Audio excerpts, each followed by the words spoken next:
Das palavras paroxítonas desapareceu também o acento de taoísmo, feiura, feio do sem, afeta a sua pronúncia nem a vida de ninguém. Vai ficar mais difícil de aprender, porque a gente já está acostumado com acento.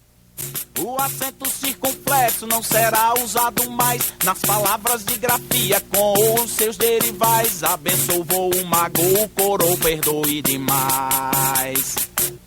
O acento circunflexo de voo é desnecessário, porque você não vai pronunciar a palavra de outra maneira.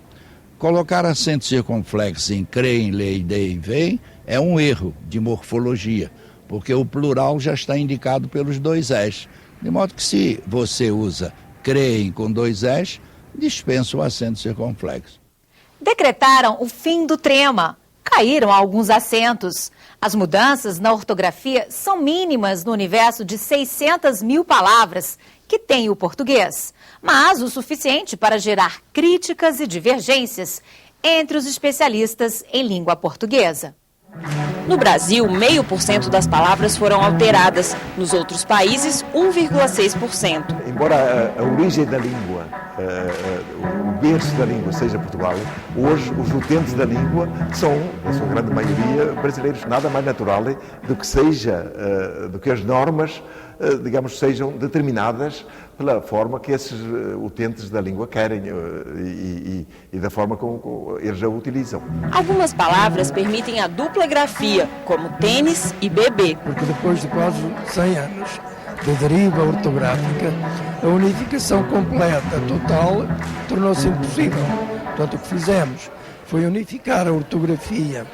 Em 98% dos casos, ficam, digamos, 2% de margem para dupla grafia, dupla acentuação, o que é um número extremamente restrito. Essa reforma tem resultados positivos, justamente porque ela se assenta em 3 pilastras: a simplificação, a coerência e a tradição, a obediência à tradição escrita.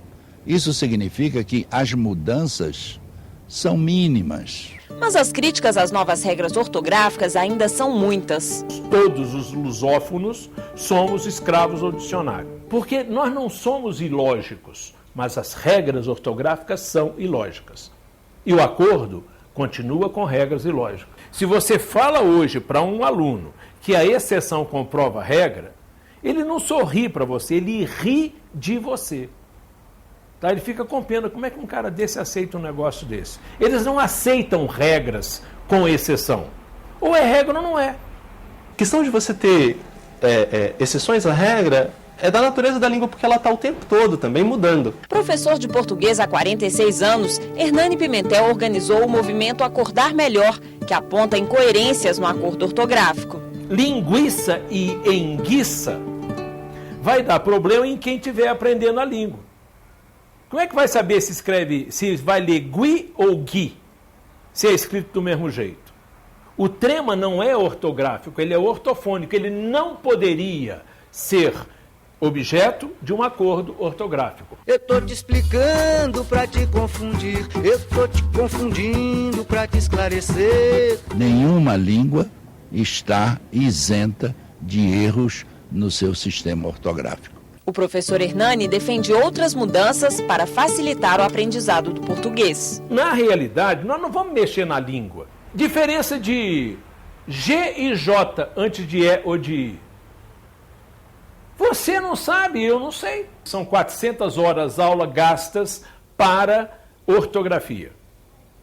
E o aluno sai do 2º grau sem saber escrever, preso ao dicionário. Nós tivemos aqui um presidente na academia, o Medeiros de Albuquerque, que também pleiteou isso em 1906. Fez uma proposta de que um determinado som fosse representado exclusivamente por uma determinada letra.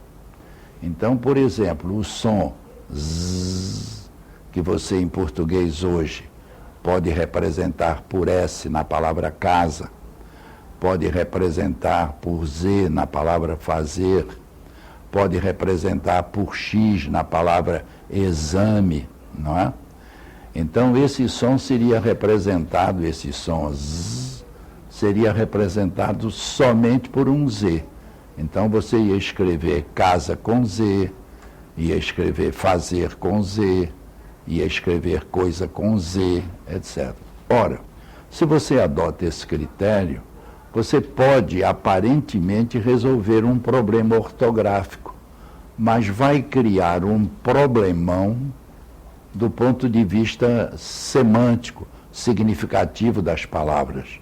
E como a língua é um organismo de comunicação, o significado é muito mais importante do que a sua realidade física, aquilo a que os linguistas chamam de significante. Hernani já reuniu 11 mil assinaturas contra as novas regras, quase 5 mil são de professores. A língua portuguesa ela sempre foi muito difícil, né? A gente brinca que ela tem mais exceção do que regra. Nessa mudança ortográfica, se viesse para que muitas dessas exceções caíssem por água abaixo, talvez facilitasse. Do jeito que está, ainda se mantém várias exceções. Na prática, a gente ainda não viu que benefícios isso trouxe, né? Já houve audiência no Senado, essa audiência pública deu consciência aos senadores de que algo tem que ser feito. O que nós precisamos é que isso haja um consenso a respeito de questões simples que foram levantadas por filólogos, traduzindo problemas existentes nesse acordo, ou propor ao governo autorizar a fazer um novo acordo, ou o próprio Congresso trabalhar em uma comissão para fazer com as pessoas que acharam melhor uma proposta de mudança efetiva. O acordo ortográfico não é um produto de escritores, de políticos, de professores. É um acordo que resulta de estudiosos, os ortógrafos, que passaram a vida toda dedicados a isso. Eu acho que se perde excessivo tempo continuando a discutir as razões pelas quais havia oposição ao tratado. Assinado o tratado, há que cumpri-lo. Os gramáticos acreditam que a população vai se adaptar rápido às novas regras. Porque elas não são muitas, portanto, são fáceis de apreender e de fixar. São 4 anos para essa adaptação. Os professores também estão se recapacitando, porque todos eles foram formados na regra antiga, e a gente não tem feito uma cobrança muito sistemática. Aí fica um pouco difícil, né? Mas a gente consegue. As crianças, os mais novos, vão aprender aquilo que eles ensinarem. Não terão dificuldades absolutamente nenhumas em relação a esta matéria. Nós que já somos falantes e que já somos escreventes da língua, é que somos os mais velhos, é que temos mais dificuldade em aceitar a mudança, porque tudo que traz a mudança, tudo que se diz mudança, implica resistência. Para o grande público, ortografia é memória visual.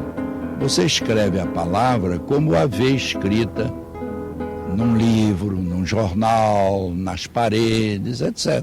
Ortografia unificada, mas como driblar as diferenças de vocabulário? No futebol, por exemplo, goleiro em português de Portugal é guarda-redes, gol-golo. Bola aqui, esférico lá. Um jogador contundido, jogador aleijado. Gramado, relvado. E agora? Nós vamos continuar a utilizar expressões crioulas na maneira de nós fazermos a literatura cabo-verdiana, da mesma maneira como os moçambicanos vão continuar a utilizar expressões de línguas moçambicanas na sua literatura, como os angolanos também o farão. Mas nós vamos entender? Vamos, porque o português, como sistema linguístico, é um só. Uma realidade que o intercâmbio cultural entre os países lusófonos pode mudar. Isto vai ser ultrapassado, eu diria até está sendo ultrapassado. As telenovelas brasileiras estão se encarregando disso. Elas passam em todos os nossos países, passam em Cabo Verde, passam em Angola, passam em Moçambique, passam em Portugal. Nós hoje estamos, por isso é que eu digo, nós conhecemos mais o Brasil, melhor o Brasil, do que o Brasil nos conhece a nós. Muito por via das telenovelas. Portanto, há muito do vocabulário que vocês utilizam, já estão nos nossos ouvidos, já pertencem à nossa gíria. É a festa da música Tupiniquim, que tá rolando aqui na rua Antônio Carlos Jobim. A música brasileira também pode diminuir as diferenças entre os países de língua portuguesa. Você encontrar alguém em Cabo Verde a cantar as mais diversas músicas brasileiras, dos mais diversos autores brasileiros, é comum. O Martinho da Vila, a Gal Costa, o Caetano Veloso, o Gilberto Gil, nós conhecemos todos. E foi por ela que o galo cocorocou, que o galo cocorocou. A difusão da música brasileira vai além da comunidade lusófona. Estes japoneses cantam samba em português e estão fazendo sucesso no Japão.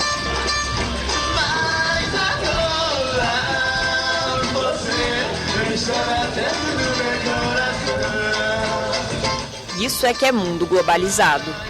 Quando se fala em ensino de português, o formato de língua que se dinamiza na França, nos Estados Unidos, em várias partes do mundo, é o formato da nossa língua. Eles contratam professores com falantes de brasileiro para ensinar lá fora. O português é uma língua com várias manifestações, vamos dizer, com falares bastante ricos e diferenciados, no Brasil e Portugal. Mas no Brasil se caracteriza por uma certa lentidão, por uma certa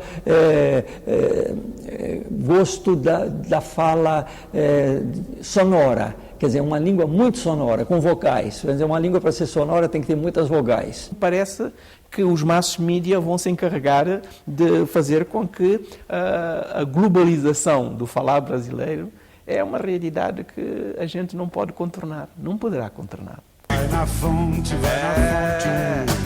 a ponte simboliza união. No próximo bloco, gramática, pontuação, as dificuldades de se aprender o português e como tornar o ensino da língua mais eficaz e interessante. O Repórter Senado volta daqui a pouco.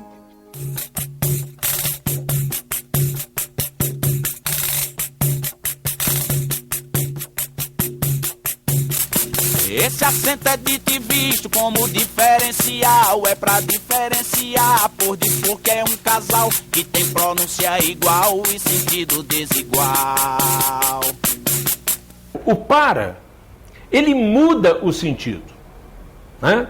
Se eu digo, por exemplo, que o trânsito intenso paralisa São Paulo, se eu não posso usar o acento, a pessoa vai ler como preposição. É um trânsito intenso em direção a São Paulo.